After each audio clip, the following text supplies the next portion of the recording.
Isa a.s. do të vras Dexhalli. Kjo është puna e parë që do të bëj Isa a.s. pas zbritjes së tij.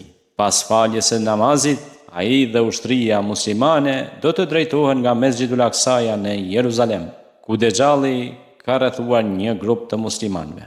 Transmeton Ebu Umame se Muhamedi a.s. tha: kur ai largohet, thot Isa, hapeni derën ku janë të rrethuar muslimanët. E hapin atë dhe prapasaj është Dexhalli me 70.000 benu Israelit, të gjitha ata me shpatat të armatosur, të ngritura dhe me mburoja.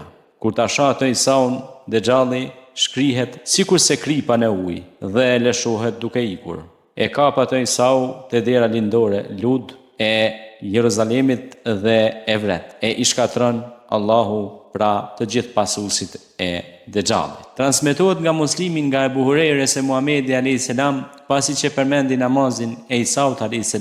me muslimanët dhe shkuarin e tij në Jeruzalem, tha: kur armiku i Zotit e sheh atë, pra Isën a.s., ai shkrihet sikur se shkrihet kripa në ujë, e sikur Allahu ta lejoj do të shkrihej në përgjithësi, por Allahu pra ja mundson që Isa ta vras atë.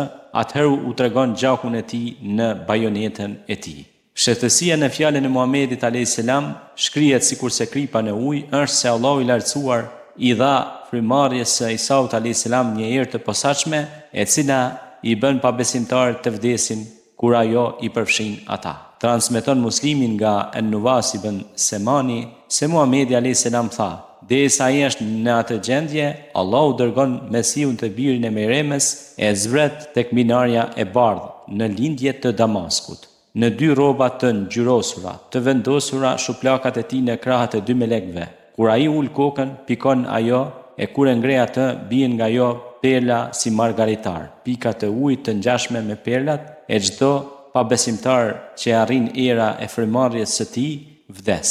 E frymarrja e tij arrin aq sa arrin shikimi i tij. E kërkon atë Dexhallin derisa e zën te dera Lud dhe e vret. Pastaj vjen Isa i biri Meremës te ndonjë popull që Allahu e mbrojti nga ai Dexhalli dhe ua përshkon fytyrat e tyre dhe ua tregon shkallët e tyre në xhenet. Isa a.s. pra do të vras Dexhallin me dorën e tij, e jo me frymarrjen e tij, që të binde njerëzit se Dexhalli ishte një njeri i dobët dhe një mashtrues e jo Zot, siç pretendonte ai.